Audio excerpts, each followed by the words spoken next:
To any Christian that believes in the Trinity, Oh, hey, that's me. I'd like to point to a scripture in the New Testament that Paul uses to teach and to warn against the Trinity. Okay, I'm ready.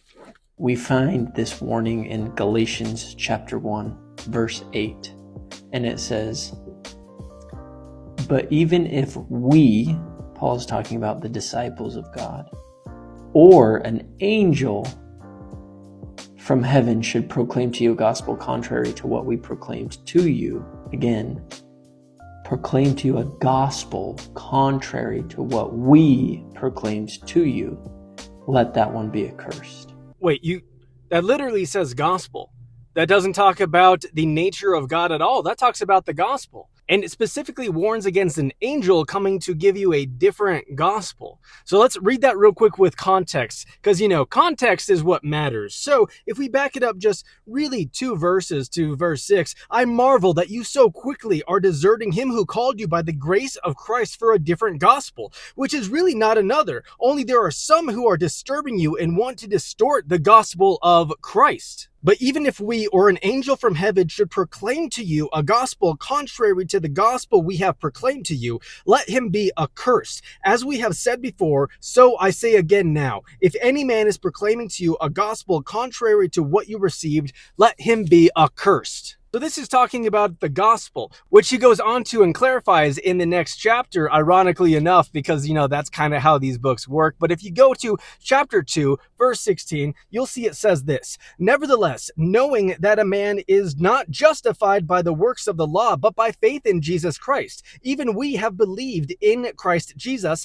that we may be justified by faith in Christ and not by the works of the law, since by the works of the law, no flesh will be justified." See, so that's the gospel. So it's not mentioning the Trinity. It's not mentioning any other kind of nature of God. It's talking specifically about the gospel, which is the good news of the sacrifice of Jesus Christ that was the once and for all sacrifice for all those who would believe in him. See, what you did is you're trying to take something that actually warns specifically against Mormonism. Let me show you why. Because right here is saying that if even we or an angel come to you with any other gospel, let him be anathema.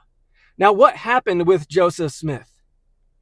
Joseph Smith was visited by Moroni, an angel who gave another gospel, who gave another testament of Jesus Christ, one that contradicts this very gospel. So would you look at how funny that is, where this literally says, even if an angel comes to you, let him be accursed, because that is going to be a lie, a perversion, a false gospel. And there you have Moroni presenting to you a false and different, contrary gospel. This verse is like the best verse that you could have ironically chosen. This literally is Paul saying that Mormonism and things like it, like Islam, are false. And if this thing happens, do not believe it. They are going to be damned eternally. So I would challenge you to actually read context whenever you're trying to take the Bible out of context in order to try to pervert it and everything. I would recommend highly that you would repent of Mormonism and trust in the real Jesus Christ alone. The Bible is unbelievably clear that the Trinity is the true nature of God, that there is one God and 3 persons, one being, 3 distinct, co-equal, co-eternal persons, the Father, the Son, and the Holy Spirit.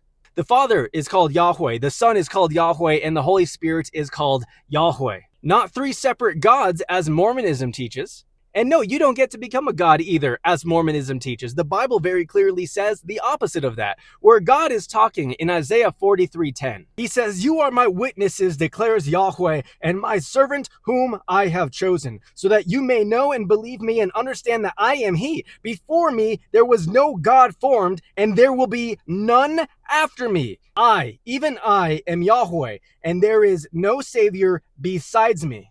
Going to 44 verse 6, it says, "I am the first and I am the last. There is no God besides me." Jesus was crucified for one reason, which is because he called himself by the eternal holy name of God. They thought that was blasphemy, so they charged him with blasphemy. The Jesus in Mormonism is a fictitious creation from the mind of a con artist or from Satan appearing. So I want you to look at one more thing. In 2 Corinthians 11:14, it says that Satan appears as an angel of light. Now, if you look at the very beginning of the Book of Mormon, at the testimony of Joseph Smith, he describes this angel of light who is just clothed in light, that all of the outside trees from the light shining off of him through the windows were illuminated because of how light and glowing this angel of light is. This angel of light who presented a false gospel, which Paul said if anyone does that, they are to be damned eternally. Repent of Mormonism and trust in the real Jesus Christ, the eternal holy God Yahweh.